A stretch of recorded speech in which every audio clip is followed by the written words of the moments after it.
Support WrestleTalk! Click the thumbs up. Mustafa Ali debuts on Smackdown Live. WWE finally announced Randy Orton versus Rey Mysterio in a chairs match at TLC. Praise the maker. And Asuka stands tall with a kendo stick. I am Luke Owen. Press the thumbs up, leave a comment down below which I can reply to, and vote in the poll above my head to let me know what you thought of the show, where you can choose from Smackdown, Smacktastic, Smack Bang in the middle, Smackdowner, and a smack in the face. This is the 11th of December 2018 edition of Smackdown Live in about 4 minutes. The show opened with Daniel Bryan coming out to cut another promo on the crowd for not being vegans or caring about the planet. He said that last week he called people sheep, but that was an insult to sheep, instead calling fans parasites that reside on the couch in the house that AJ Styles built. This brought out his shock opponent for the night, 205 Live's Mustafa Ali. This was a wonderful surprise and a great use of your incredibly talented cruiserweights who are all currently part of a show that rarely cracks the top 10 most watched things on the WWE network. Ali told him that Bryan used to be the hero to a lot of guys on 205 Live, an underdog that stood up to giants, but Bryan wasn't interested in hearing that, instead turning the conversation to ask Ali what car he drives. When Ali revealed that he drove an SUV because he has a wife and kids, Bryan slapped him and called him ignorant. I do love this heel Daniel Bryan.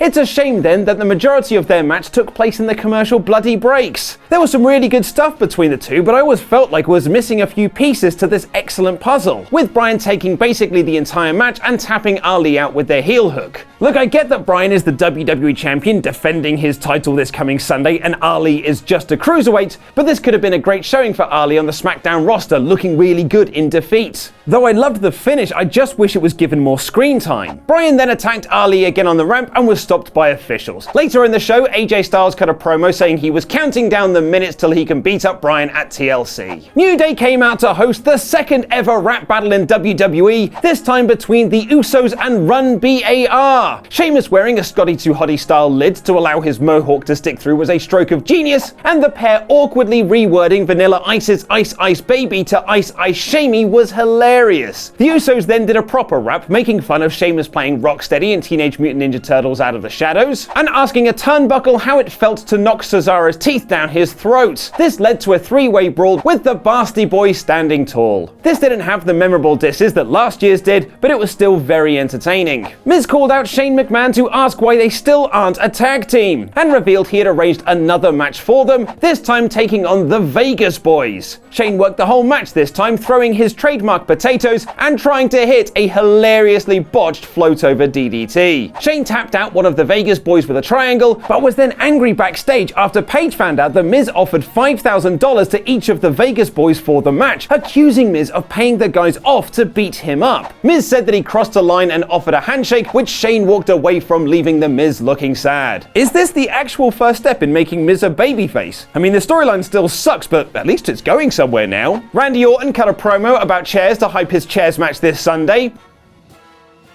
and Rey chased him off with a chair of his own. Remarkably, the United States champion Shinsuke Nakamura actually had a match on SmackDown Live, teaming with Samoa Joe to take on Jeff Hardy and Rusev. None of these men, at least at the time of this recording, are wrestling at TLC, but it was good to keep these plates spinning. Rusev pins Nakamura after countering the Kinshasa in a formulaic tag match, presumably setting him up to be the next contender for the US belt. It turns out Lurk Sullivan is Larsing all over the arena. I really do hope that Lurkin Lars is not this generation's Snitsky or Heidenreich. And the main event was a WrestleMania rematch between Asuka and Charlotte Flair, which was all great action despite the heat being stilted by a bloody ad break. This match was full of reversals and counters, with Flair targeting Asuka's leg and the Empress getting in several awesome kicks and submissions of her own. The finish saw Asuka reverse Flair's moonsault and figure eight into the Asuka lock, but was clobbered by Flair's kendo stick when they spilled to the outside. Because you know, Flair is the babyface according to Ollie Davis. Becky Lynch, who was sat at ringside, got involved too, but Asuka laid them both out with kendo stick shots and posed on the announcer's table like she was the second coming of the Sandman. This was a very solid go-home show for TLC, which had decent angles for the 4 SmackDown matches on the card, while still keeping the pot boiling for future feuds like Rusev vs Nakamura, Miz vs Shane McMahon, and Jeff Hardy vs Samoa Joe. Shame there aren't any other female feuds on this show though, eh?